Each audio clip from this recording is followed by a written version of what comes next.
चलिए, last class में question दिया था, उसका आंसर कितना आ रहा है?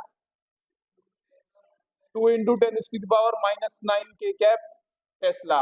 What is this? This is the magnetic field in the vector. ठीक है, जिसका ये हो गया ठीक है, जिसका नहीं हुआ, जिसको कोई डाउट है क्लास के बाद मुझसे पूछ लेना। ठीक है, अब हेडिंग डालेंगे परमिएबिलिटी। वेयर इज द कपड़ा? ये दिस इज कपड़ा। परमिएबिलिटी,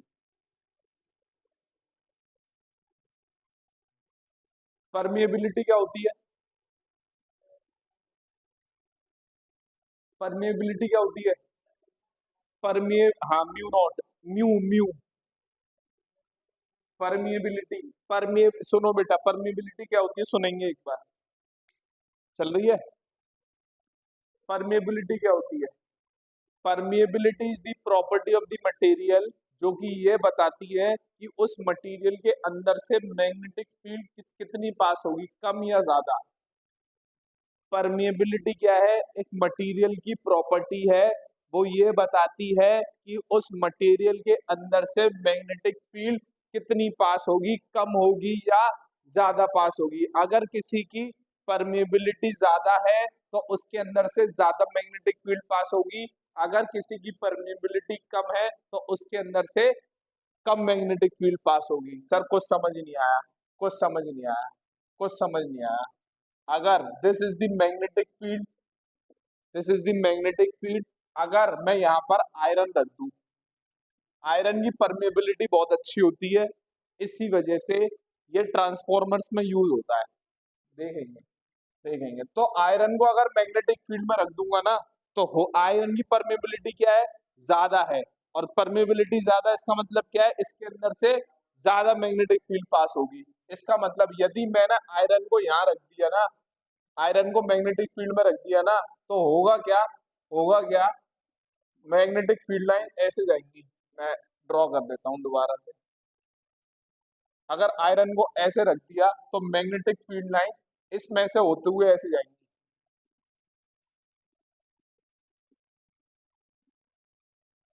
समझ रहे हो बात को? समझी बात को? अरे बात को समझे।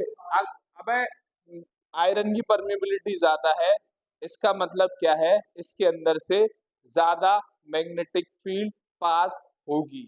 अगर किसी की परमेबिलिटी कम है तो उसके अंदर से मैग्नेटिक फील्ड कम पास होगी। परमेबिलिटी क्या है? परमेबिलिटी एक प्रॉपर्टी होती है किसकी? मटेरियल की, जो कि क्या बताती है? वो कि जो विच टेल्स कि how much magnetic field will pass through the material. If the material is having high permeability, then more magnetic field will pass through the material. If the material is having low permeability, it means low magnetic field will pass through it. Got it? नहीं आई बात समझ? नहीं आई बात समझ? लिखेंगे। अरे clear है Nikhil? What is permeability? Permeability क्या होती है? सुन नहीं रहा है? क्यों? परमेबिलिटी क्या होता है भाई अभिन?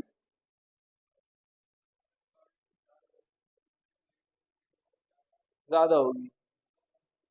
हाँ, बता रहा हूं दोबारा। लिखे, पहले लिखेंगे। Permeability, it is the property of a medium, it is the property of a medium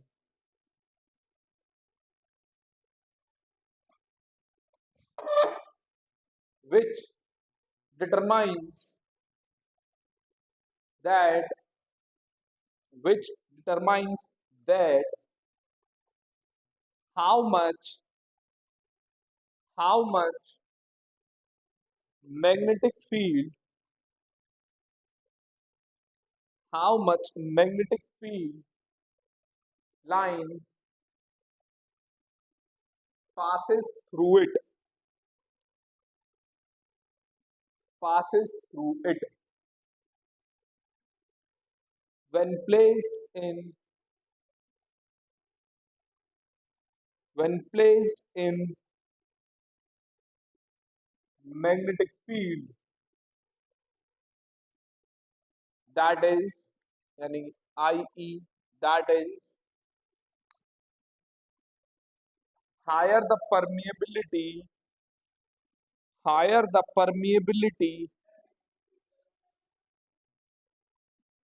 इसमें से देख ले higher the permeability higher the magnetic field lines higher the permeability higher the magnetic field lines higher the permeability higher the magnetic field lines अगर इस magnetic field ये एक magnetic field है यदि इसमें मैं आयरन रख दूंगा आयरन रख दिया मैंने बाय चांस इस मैग्नेटिक फील्ड लाइंस में तो इस मैग्नेटिक फील्ड लाइन से इसमें से अरे यार इसमें से बहुत ज्यादा मैग्नेटिक फील्ड लाइन पास होने लगेंगी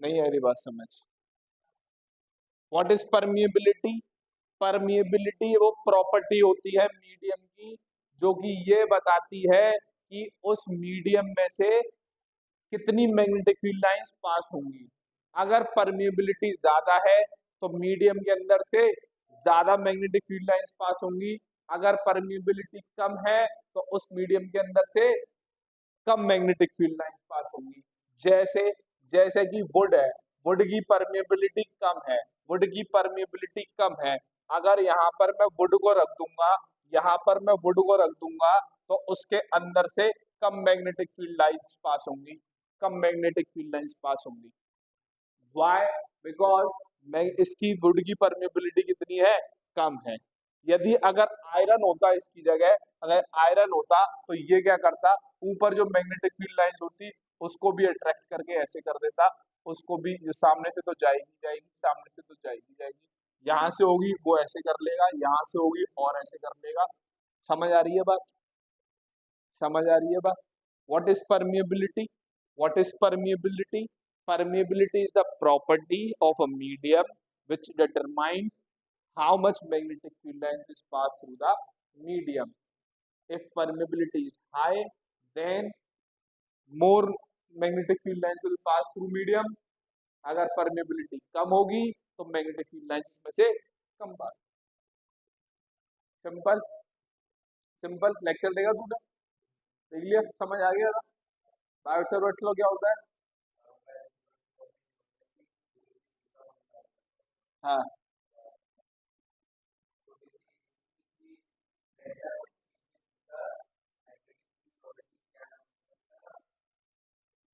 what is current element Nikhil what is current element क्या होता है बायोट सर्वर्ट्स लॉ पढ़ा था व्हाट इज करंट एलिमेंट क्या होता है Aarush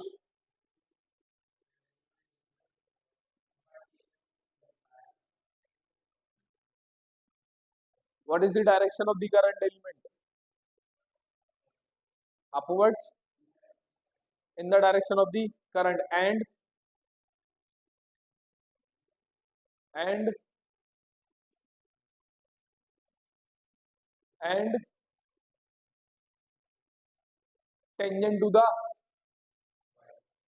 tangent to the curve and in the direction of the current ठीक है आयरन की परमिएबिलिटी ज्यादा होती है परमिएबिलिटी क्या होता है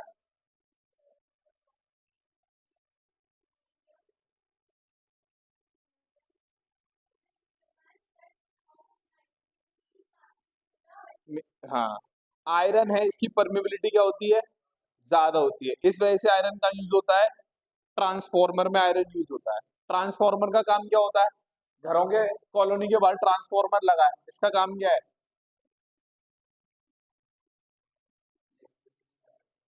इलेक्ट्रिसिटी हर घर में पहुंचाना और सुन लो अब जब बात छिड़ी है तो this is the power plant क्या होता है यहाँ पर बिजली बनती है लेट से 100 गीगावाट का पावर प्लांट है मतलब ये इतनी पावर प्रोड्यूस करता है ठीक है पावर का फॉर्मूला क्या होता है निखिल, पावर का फॉर्मूला क्या होता है? पावर का फॉर्मूला क्या होता है?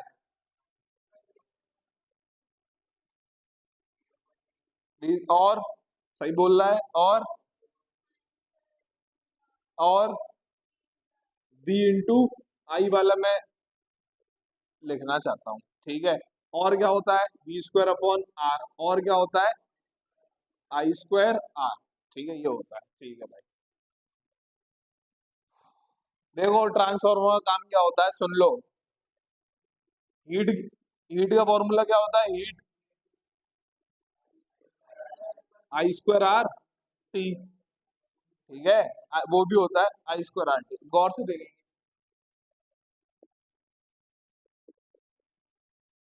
दो ट्रांसफार्मर लगे होते हैं, एक इधर लगा है ट्रांसफॉर्मर, एक इधर लगा है ट्रांसफॉर्मर, एक यहाँ पर क्या है भाई? अरे सुन लो, थोड़ी सी जानकारी मिल जाएगी।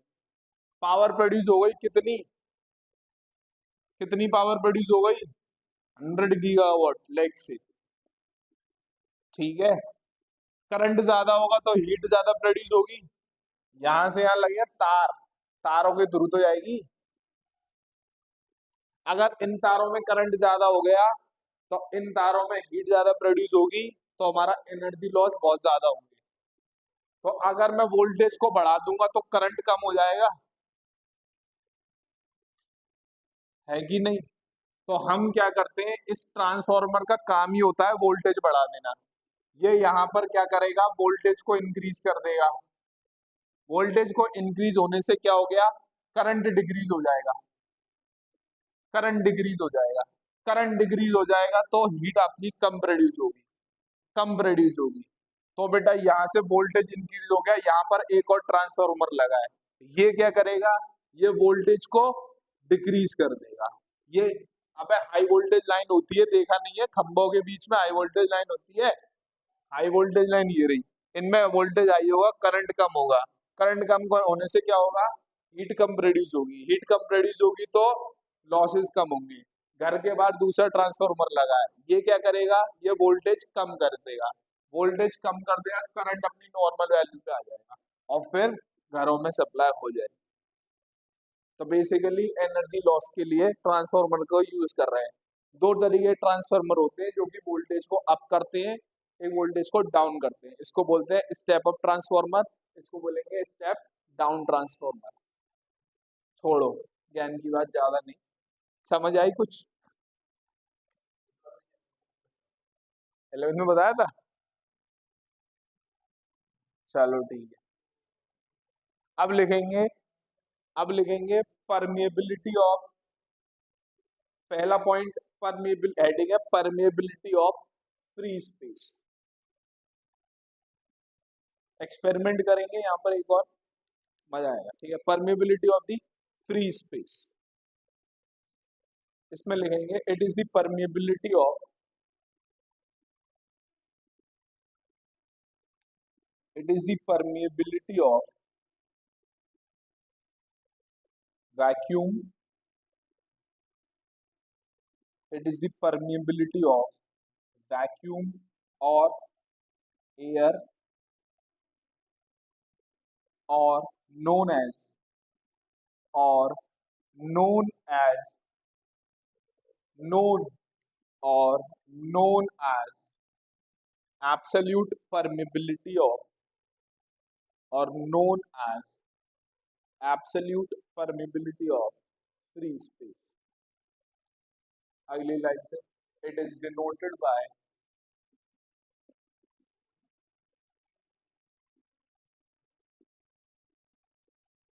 it is denoted by mu naught and mu naught की वैल्यू कितनी होती है? गलत, 4 × 10⁻⁷ वेबर पर एम्पियर मीटर। ठीक है, ठीक है, ठीक है, लिखेंगे म्यू नॉट क्या है? परमिबिलिटी किसकी? एयर की परमिबिलिटी। अब लिखेंगे परमिबिलिटी ऑफ,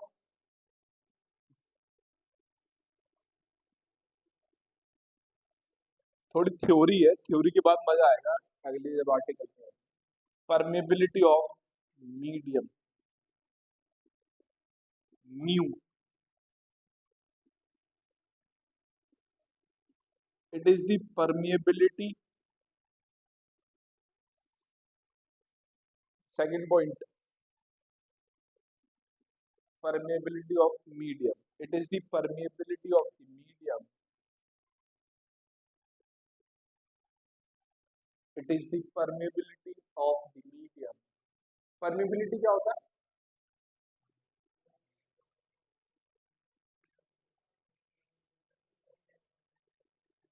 अगर permeability ज्यादा है किसी मीडियम की, इसका मतलब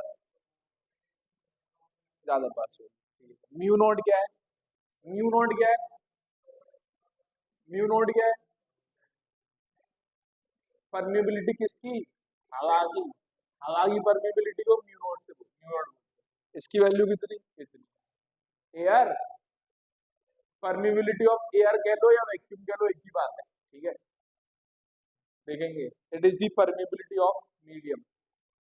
it is the permeability of medium and it is different for and it is different for and it is different for different medium। पानी के लिए पानी की परमेबिलिटी कैसे निकालूंगा? H2 कुछ होगी पानी की अलग, आयरन की कितनी कुछ होगी आयरन की, है ना, ये म्यू हो जाएगा, ठीक। तीसरा है रिलेटिव परमेबिलिटी। तीसरा है relative permeability.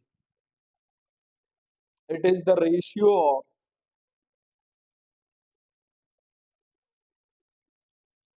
relative permeability.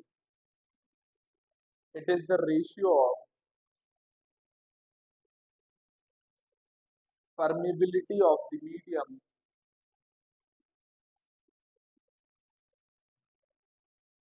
it is the ratio of permeability of a medium to the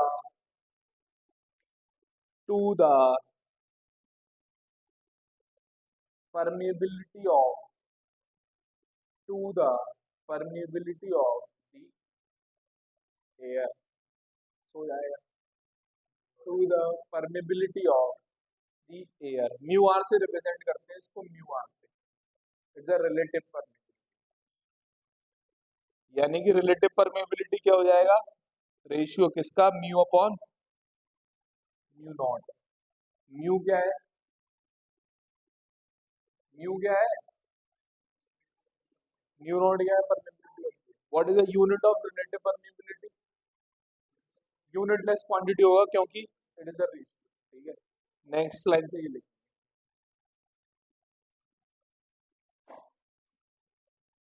अगली लाइन से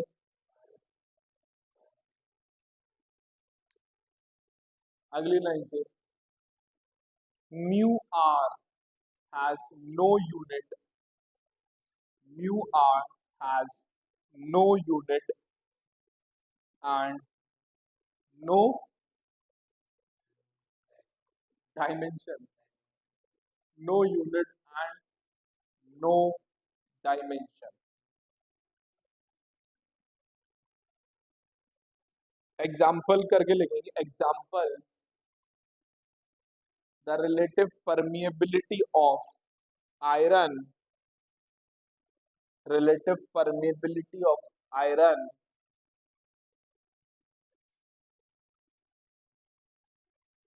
is nearly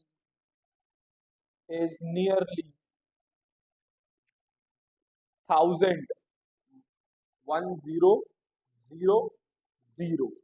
which means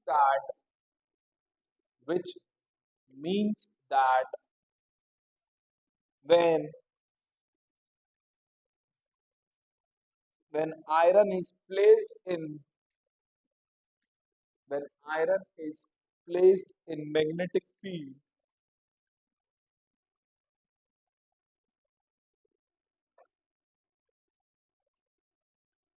when iron is placed in magnetic field, then magnetic field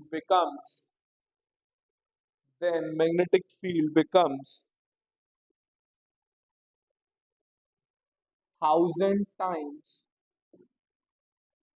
greater, 1000 times greater than the magnetic field in air, than the magnetic field in air.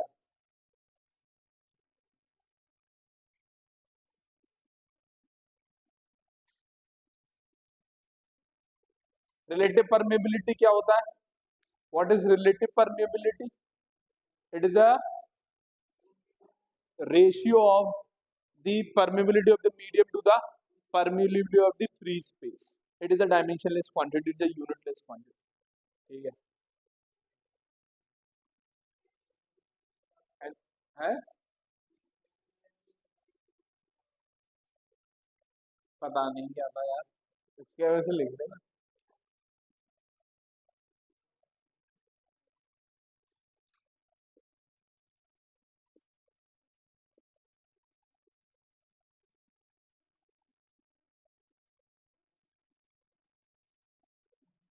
Heading डालो। अब Biot-Savart's law की मदद से हम कुछ magnetic field निकालेंगे। Where is the coil का रखिए।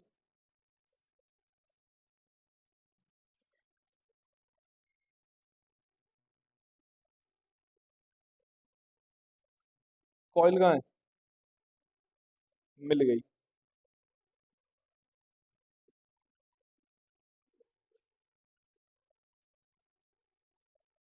ठीक है। Suppose this is a current carrying coil, circular coil. Suppose this is a current carrying circular coil. ठीक है। इसके करंट कैरिंग, अरे ऑर्स्टेड ने क्या बताया था निखिल? ऑर्स्टेड ने क्या बताया था? ऑर्स्टेड एक्सपेरिमेंट क्या था?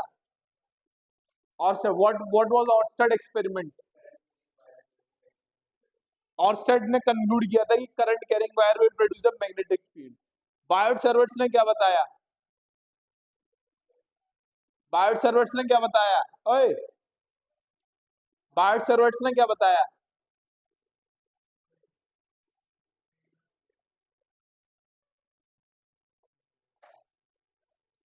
बायोट-सावर्ट्स ने क्या बताया?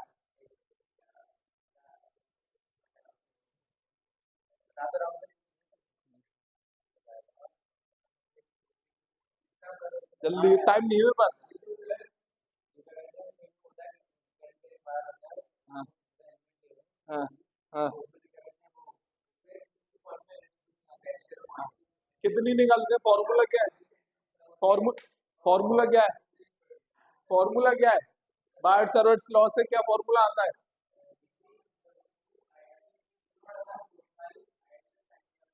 Are square. Very good. मतलब अगर ये भी तो एक वायर है। सब, it is a wire. Let suppose it is a wire. इसको मैं, अगर मैं करंट, ऐसे वायर है ये, इसको मैंने करंट फ्लो करा दिया, आई इधर से जाएगा, ऐसे करके आई वापस आ जाएगा। ठीक है। This is a current carrying wire. Current flow हो गया इस वायर में। इस तो ये मैग्नेटिक फील्ड प्रोड्यूस करेगा। करेगा कि नहीं करेगा? कैसे? ऑर्स्टेड ने बोला था current carrying wire will produce a magnet. तो हमें यहाँ पर इसके सेंटर पे मैग्नेटिक फील्ड निकालनी है, कितनी प्रोड्यूस होगी। समझ गया? क्या समझा? इसके सेंटर पे मैग्नेटिक फील्ड निकालनी है। किसकी मदद से निकालेंगे? बायोट-सावर्ट लॉ की मदद से। हेडिंग डालो, डायग्राम बनाओ। साइड में बनाना डायग्राम, साइड में डायग्राम बनाना, यहाँ लिखेंगे। बनाओ, लिखो फिर। बना लिया?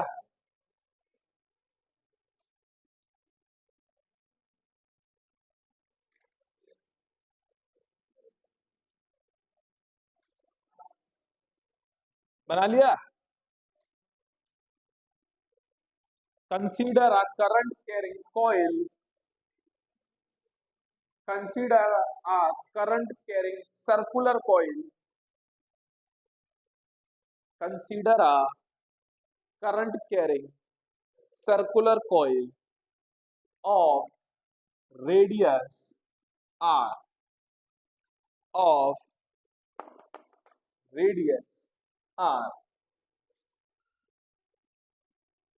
अगली लाइन से, अगली लाइन से, the magnetic field at the center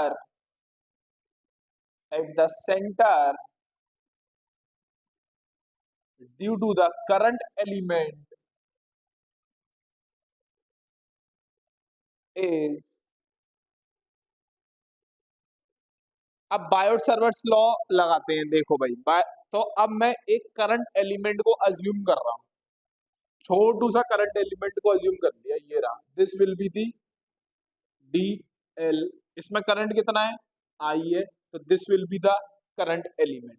current element की डायरेक्शन क्या होती है भाई निखिल, करंट की डायरेक्शन में and tangent to the curve, तो ये सर्कल है, सर्कल की टेंजेंट दो तरीके की बन सकती है टेंजेंट, एक ऐसे बन सकती है टेंजेंट और एक ऐसे बन सकती है टेंजेंट, लेकिन करंट ऊपर की तरफ जा रहा है तो ऊपर वाली लेंगे, ठीक है, तो this will be the current element DL, ठीक है, this will be the DL, got it, got it. Biot Savart's law ने क्या क्या, इस करंट एलिमेंट की वजह से सेंटर पे मैग्नेटिक फील्ड कितनी है बता सकते हो, कितनी होती है, dB is equals to, formula क्या है, IDL sine theta upon R square. Theta क्या होता था फॉर्मूले में बायोट सर्वर्स लॉ का, थीटा क्या होता था बायोट सर्वर्स लॉ के फॉर्मूले में, थीटा क्या होता था, अब किसके बीच का एंगल होता था थीटा,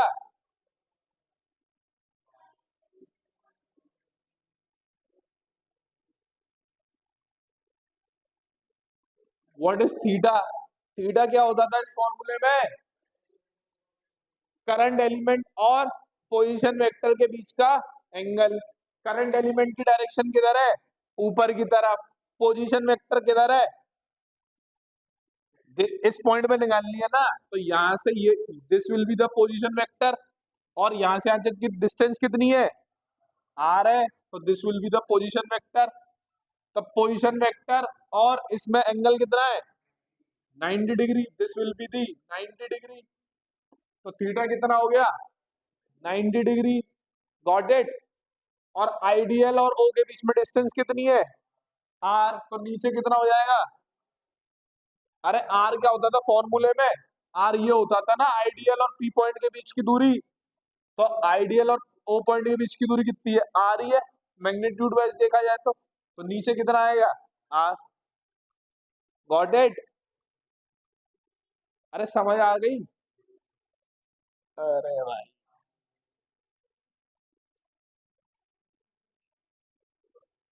तो यहाँ पर डाल दो डायरेक्ट साइन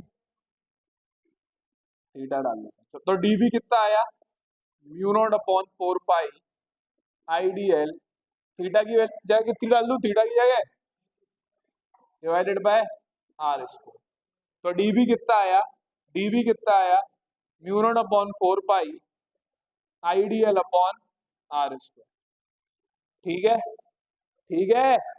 अब अच्छा ये बताओ, इंटीग्रेशन याद है, dx का इंटीग्रेशन कितना होता है, बाद में मत करो, dx का इंटीग्रेशन कितना होता है x, df का इंटीग्रेशन कितना होता है f, db का इंटीग्रेशन कितना होगा b होगा, सही बात है, ठीक है। अब लिखेंगे magnetic field due to the current carrying circular coil is, तो बी ऐसे लिख दूं बेटा, इंटीग्रेशन डीबी, एक ही बात है, डीबी का इंटीग्रेशन बी होता है, अरे डीबी का इंटीग्रेशन बी होगा, तो अगर इसको इंटीग्रेट कर दूंगा तो पूरी मैग्नेटिक फील्ड मिल जाएगी, मिल जाएगी, तो इंटीग्रेट किसका करना है, लूप का करना है, सर्कुलर लूप है, क्लोज लूप है, क्लोज लूप है तो यहाँ क्लोज लूप बना दो, गोला बन जाता है। अगर क्लोज लूप के अलाउंग इंटीग्रेशन करते हैं तो यहाँ पर गोला बना देते हैं। इसका मतलब ये होता है integration along the close loop. Got it. अब इंटीग्रेट कैसे करूं? बी। अब डीवी की जगह अगर इंटीग्रेट करूं तो कितना है? Mu naught upon 4 pi I D L upon R square. ठीक, ये लिख चुके हो, ये ऊपर का रफ कर दूं? लिखो फिर। तू नोट्स क्यों नहीं बनाता है? तो फिर कैसे बनाएगा? तो रिवाइज कैसे करेगा फिर जब तक? प्रिंट करवा ले।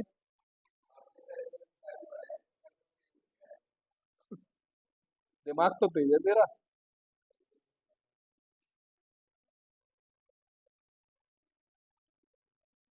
Circular coil eight the centre लिख देना भाई।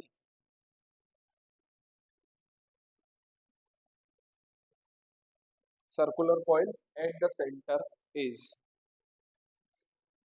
कॉइल है बेटा, सर्कुलर कॉइल, COIL।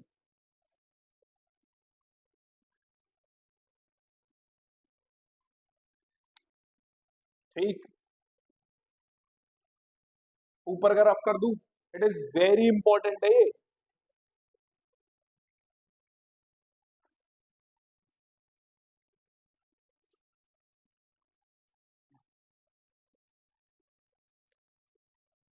इंटीग्रेशन कर दो अब इसका। म्यू नॉट अपॉन 4 पाई कांस्टेंट है, कांस्टेंट है।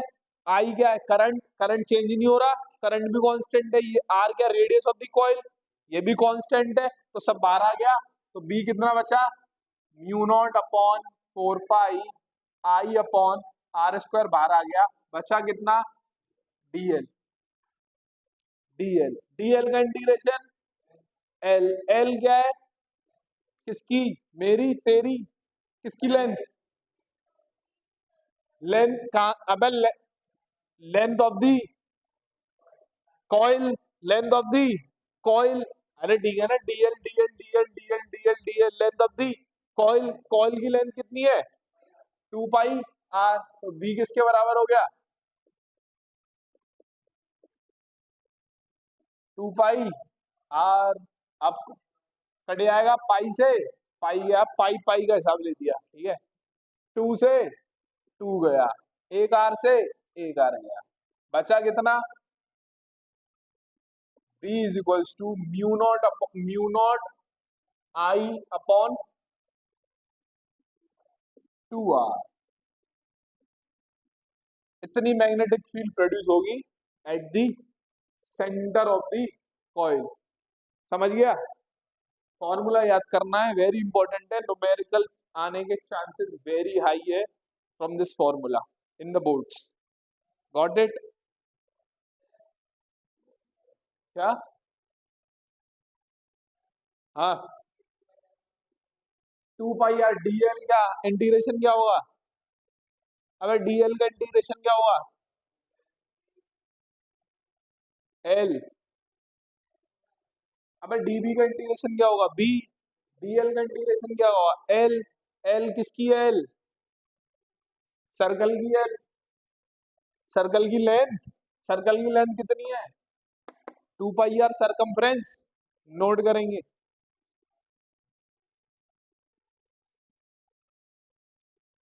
ये रफ कर दूं? फॉर्मूला क्या आया? Mu naught I upon 2R। Mu naught I upon 2R। ये तो ठीक है, लिखे लिखे।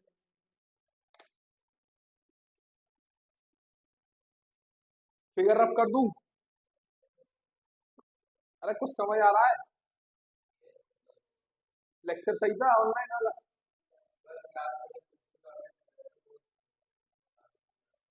हाँ, हाँ तू भी ले लियो।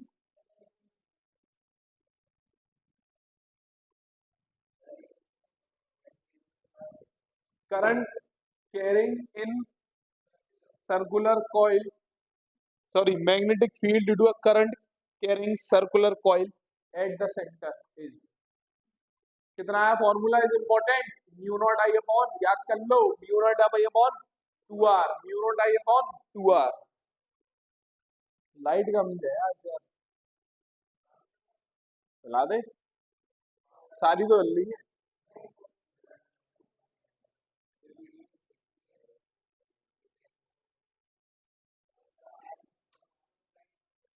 चल भाई इस साइड नहीं लिखूंगा मैं, और क्या है। ठीक है, नोट करें। हाँ हाँ, क्या है। अरे 10 मिनट रह गया लेक्चर यार, जल्दी नोट करो। अरे रफ कर दूंगे नीचे का।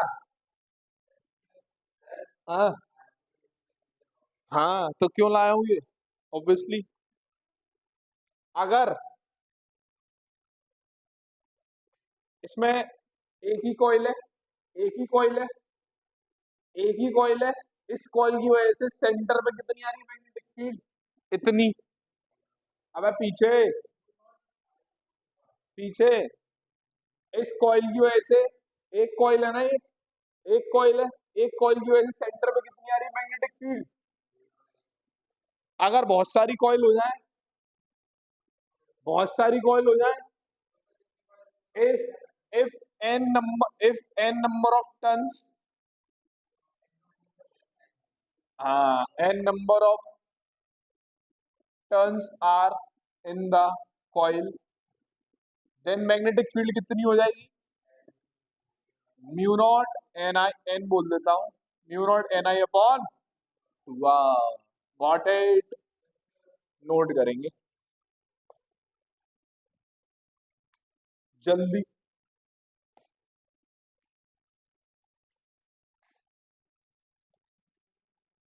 कर दूं,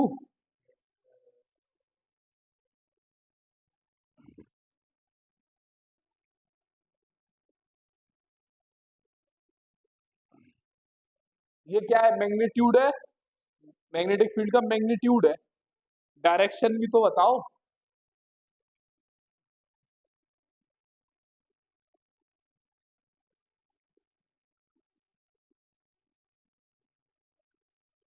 इसी की सब हेडिंग है, इसी आर्टिकल में इसकी सब हेडिंग है, डायरेक्शन।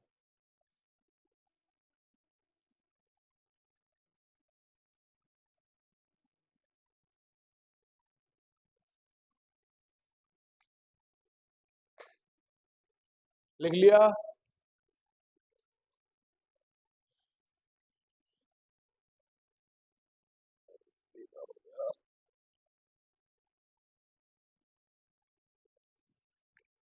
ठीक है, ठीक है। बायोट सर्वट लॉ से, बायोट सर्वट जब हमने लॉ पढ़ा था, तो मैग्नेटिक फील्ड की डायरेक्शन कैसे निकाली थी, राइट हैंड रूल से निकाली थी। कैसे निकाली थी, हाँ, राइट हैंड रूल है तो राइट हैंड ही लेना पड़ेगा। हाँ हाँ हाँ, बायोट सर्वट लॉ से ये फॉर्मूला था, वेक्टर फॉर्म वाला, mu naught upon 4 pi I DL cross R divided by R cube. तो डायरेक्शन निकालनी है तो vector formula is important.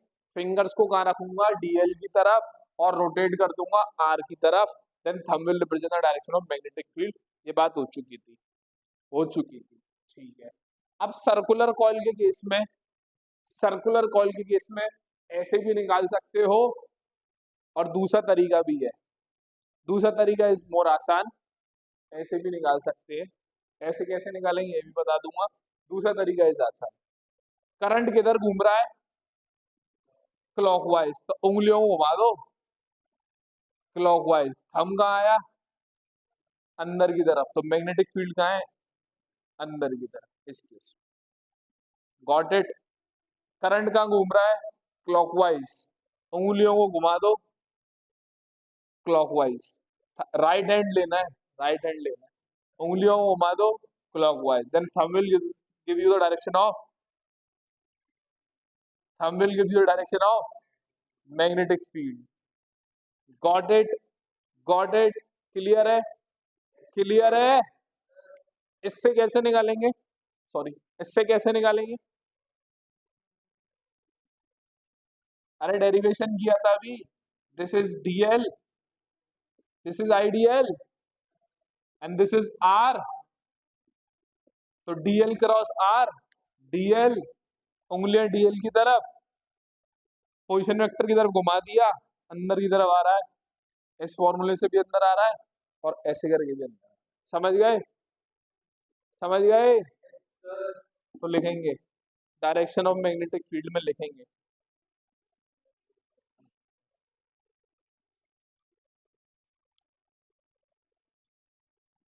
the direction of magnetic field at the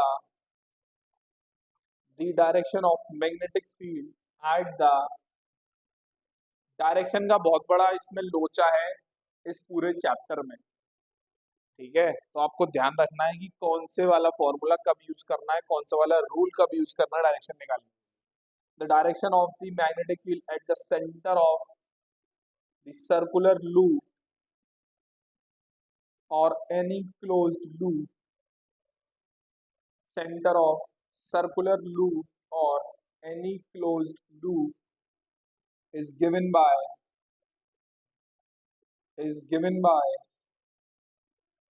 right hand thumb rule, right hand thumb rule, full stop, according to which सभी है, एक ही है, सब right hand rule ही है, एक ही है सब। according to which if curled fingers, curled, C-U-R-L-E-D, curled fingers represents the current, then thumb will represent, then thumb will represent the direction of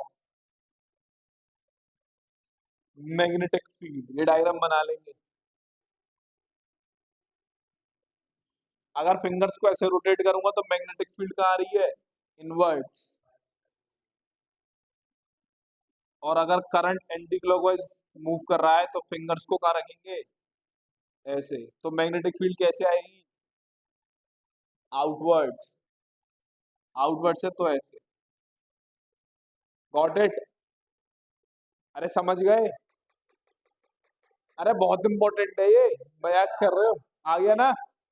ये डायग्राम बना लो दोनों, ये डायग्राम बना लो। अब मैग्नीट्यूड तो आ गया। अब let's have a look on the experiment.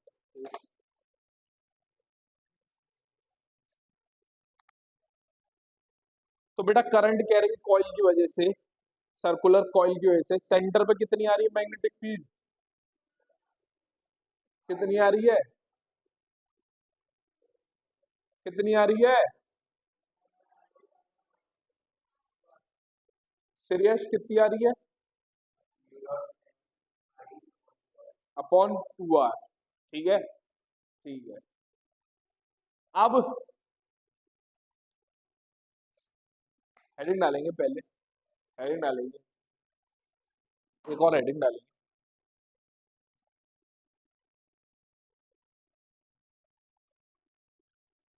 Magnetic field lines, magnetic field lines of a current carrying circular coil।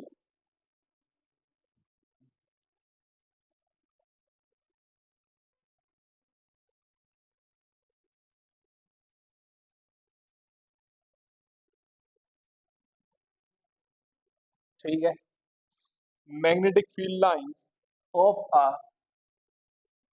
Current carrying circular coil. अब इतना तो पता चल गया कि सर्कुलर कॉइल के अंदर करंट है तो मैग्नेटिक फील्ड प्रोड्यूस करेगा। सेंटर पे कितनी करेगा? Mu naught I upon 2r। Direction भी पता चल गई। कैसे? अगर क्लॉकवाइज है तो करंट को क्लॉकवाइज की तरफ, फिंगर्स को क्लॉकवाइज की तरफ घुमा दूंगा, then thumb will represent direction of magnetic field.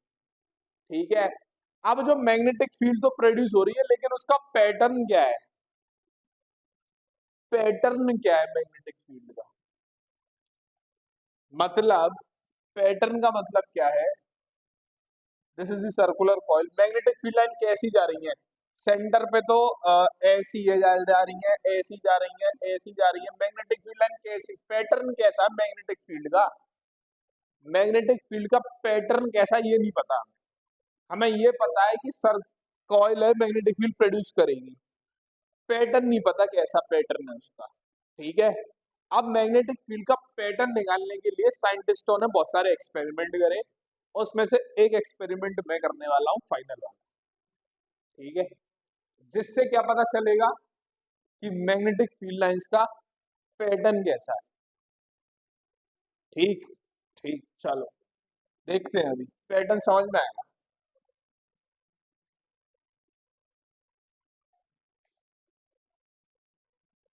पास आ जाओ। हाँ, तो अब हम क्या देखने वाले हैं निखिल, एक सर्कुलर कॉइल की वजह से मैग्नेटिक फील्ड लाइंस का पैटर्न कैसे आ रहा है, ठीक है। तो मैंने एक सर्कुलर कॉइल ली, इसको ऐसे लगा दिया, ठीक, ऐसे लगा दिया, ठीक है। इस सर्कुलर कॉइल के दो एंड है, ये दोनों एंड पर एक पॉजिटिव टर्मिनल और एक नेगेटिव टर्मिनल, यहां से मैं पावर सप्लाई दूंगा इधर से, ठीक, ठीक है, ठीक है। तो जैसे स्विच ऑन करूंगा तो इस कॉइल में करंट फ्लो स्टार्ट हो जाएगा, ठीक है, ठीक, ठीक है भाई। इस कॉइल में कुछ टर्न्स लगा है, लेट्स सी, चालू करता हूँ, करंट ऑन हो गया, इसमें करंट फ्लो कर रहा है, मतलब ये मैग्नेटिक फील्ड प्रोड्यूस कर रहा है। अब पैटर्न कैसा है, तो मैं ये आयरन का एक बुरादा है, ये आयरन फिलिंग्स बोलते हैं इंग्लिश में, हिंदी में ये आयरन का बुरादा है। अब मैं इसके ऊपर स्प्रिंकल करता हूँ,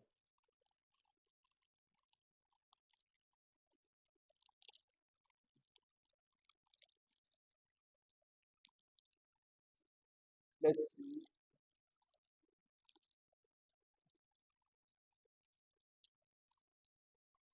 और कर दूं, थोड़ा टैप करूंगा,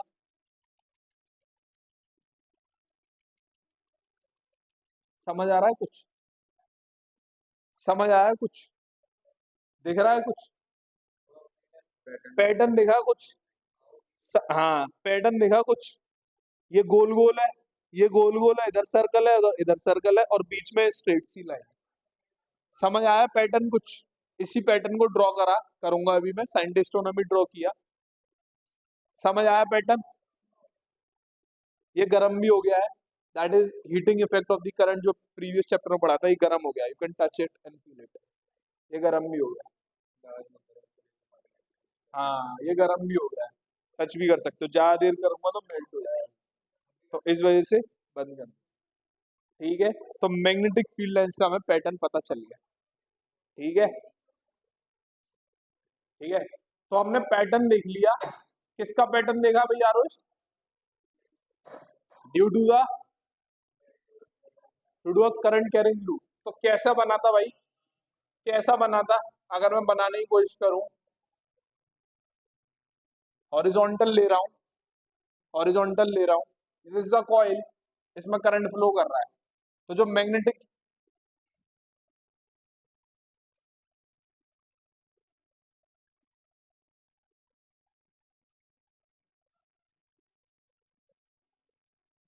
दिस विल बी द, ऐसा कुछ बना था पैटर्न,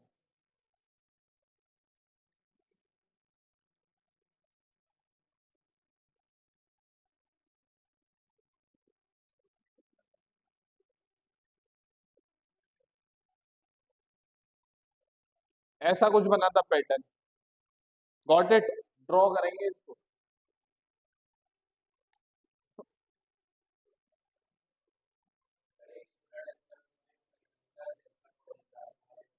और क्या था, बिल्कुल था, आग आग लगेगी, एक्सपेरिमेंट घर पे ट्राई मत किया करो, ये डीसी पावर सोर्स है, जैसे कर सकते हैं तो कोई दिक्कत नहीं है, एसी से मत करना है ना, नहीं एसी में लगा के करेंगे, पहली बात एसी का जो वोल्टेज है वो कितना है 220 वोल्ट, और यहाँ पर जो अडेप्टर है ये वोल्ट कितना दे रहा है 12 volt, 5 volt 12 volt what ever जो इसकी रेटिंग कैपेसिटी है वो दे रहा है। वो आउटपुट नहीं होती, वाट होता है, वो आउटपुट नहीं होती, आउटपुट इसकी तो 5 वोल्ट की है। अगर डायरेक्ट इसको करंट जोन में लाओ शॉर्ट सर्किट हो जाएगा। ठीक है, अब लिखेंगे क्वेश्चन।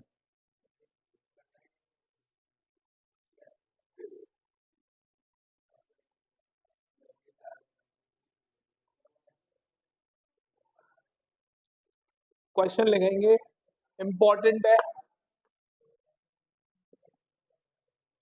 लिखते जाओ। To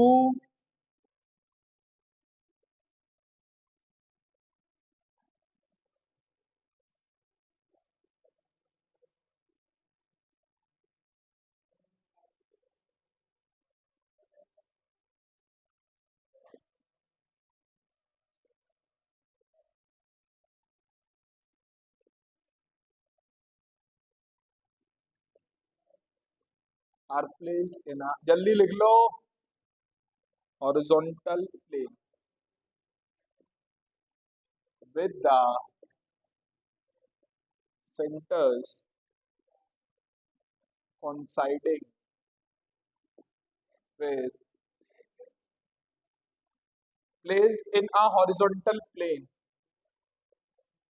with each other. Coil X has a current I flowing through it in the clockwise direction. What must be the current in coil Y to make the total magnetic field at the common center zero? This is a question. दो coil हैं, diagram is given, दो coil हैं, एक से x coil, इसका नाम है x वाली कॉइल, दूसरी कॉइल है वाई, दोनों का सेंटर एक ही है, दोनों का सेंटर एक ही है। बड़ी वाली कॉइल है उसकी रेडियस आर है, छोटी वाली कॉइल है उसकी रेडियस r/2 है।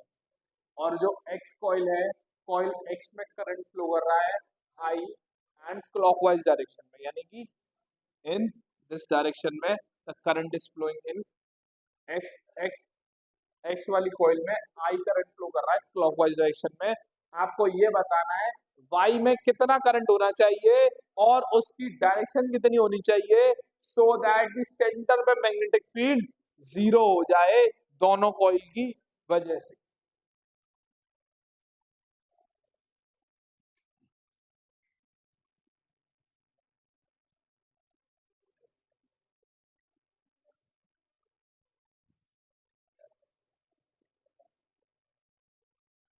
समझ गए क्या क्वेश्चन है?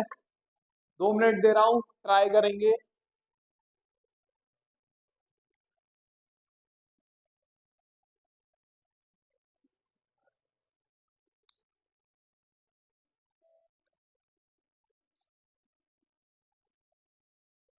क्वेश्चन एक्सप्लेन कर रहा हूं, दोबारा दोबारा क्वेश्चन एक्सप्लेन कर रहा हूं। दो कॉइल है, एक है एक्स कॉइल एक है वाई कॉइल, दोनों का सेंटर एक ही है, इसकी रेडियस आर है, इसकी रेडियस r/2 है। बाहर वाली कॉइल में करंट आई है क्लॉकवाइज डायरेक्शन में, तो वाई वाली में करंट कितना होना चाहिए और किस डायरेक्शन में होना चाहिए, जिससे कि सेंटर पे मैग्नेटिक फील्ड दोनों कॉइल की वजह से जीरो हो जाए। ये निकालो 2 मिनट दे रहा हूं, निकालो। इसकी वजह से कितनी, फॉर्मूला क्या है, फॉर्मूला क्या है, म्यू नॉट I/2R, यही फॉर्मूला लगना है। यही फॉर्मूला लगना है, थोड़ा सा दिमाग लगाओ।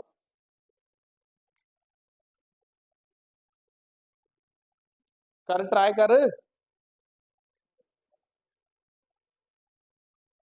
तो कर या। अरे कुछ समझ में आ रहा है तेरे को? बंद कर दी तूने, शुरुआत का ही जोश था तेरा। आंसर बताइए।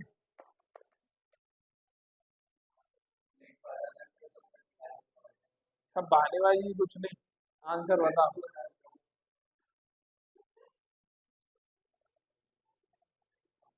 अपना अपना करो, ए, अपना अपना करो। उसको डिस्टर्ब नहीं, उसको दिमाग ना आने दे।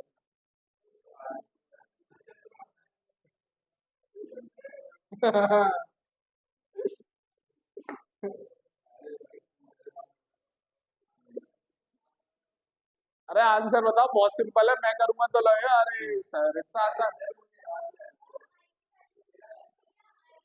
आई की वैल्यू कितनी आ रही है? इसमें करंट कितना होना चाहिए? वाई में सेम होना चाहिए करंट। I/2 होगा। आंसर बताओ किस डायरेक्शन में होना चाहिए? सेम डायरेक्शन में, यानी क्लॉकवाइज। गलत है। जीरो करनी मैग्नेटिक फील्ड, एंटी क्लॉकवाइज होगा, तभी तो जीरो होगी।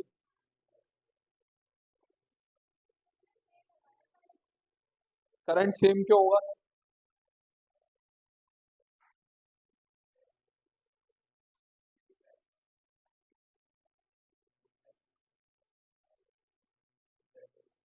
चलो देखते हैं। Time up. देखते हैं कितना आ रहा आंसर।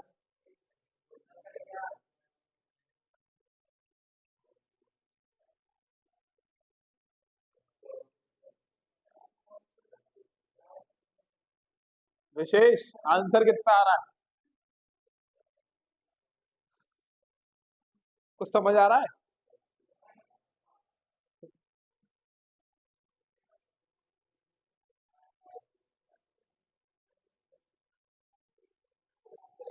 हाँ, कैपिटल I/2।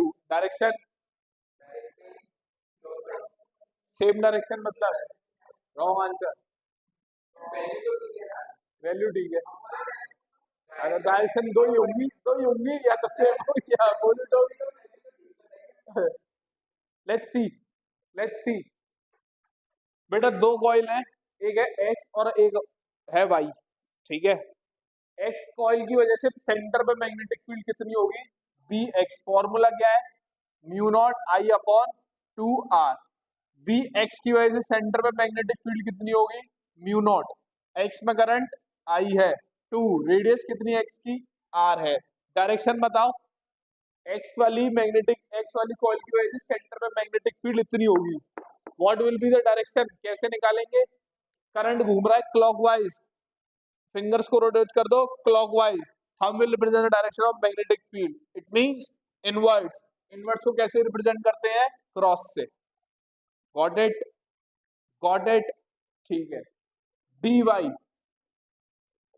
और बी एक्स बराबर होने चाहिए। क्यों? इक्वल और अपोजिट होने चाहिए, तभी तो जीरो होगी सेंटर पे। अरे मैग्नेटिक फील्ड वाई की वजह से सेंटर पे मैग्नेटिक फील्ड का बैठ गया। B Y, B Y magnetic field due to the coil Y है, उन दोनों का मैग्नीट्यूड बराबर होना चाहिए और अपोजिट होना चाहिए, तभी तो कैंसिल होगी। ठीक है। अरे इसकी वजह से सेंटर पे जो मैग्नेटिक फील्ड है वो एक्स की वजह से जितनी है उसके इक्वल होनी चाहिए और अपोजिट होनी चाहिए। ठीक है। तो बी वाई है जो है वो बी एक्स के मैग्नीट्यूड के बराबर होना चाहिए, लेकिन डायरेक्शन अपोजिट होनी चाहिए, तभी तो कैंसिल होगी। बी एक्स की वजह से किधर है? बी एक्स की वजह से अंदर है, तो बी वाई की वजह से क्या होनी चाहिए? बाहर होनी चाहिए ना। तो बी वाई में करंट कैसा होना चाहिए? एंटी क्लॉकवाइज होना चाहिए ना। नहीं है बस।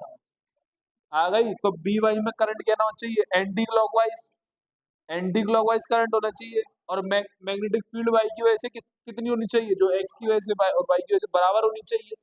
मैग्नीट्यूड बराबर होगा तभी तो कटेगी। तो बी वाई बी एक्स की वैल्यू कितनी है, वाई की वजह से जो मैग्नेटिक फील्ड है वो फॉर्मूला ये वाला लगा रहा हूँ, म्यू नॉट करंट किस में, वाई में, divided by 2, radius of Y की रेडियस कितनी है, आर अपॉन 2, म्यू नॉट से म्यू नॉट गया, 2 से 2 गया, आर से आर गया, तो आई वाई कितना आया, I upon 2, I upon 2। I Y की डायरेक्शन कितनी होनी चाहिए, I I Y should be in anticlockwise direction, anti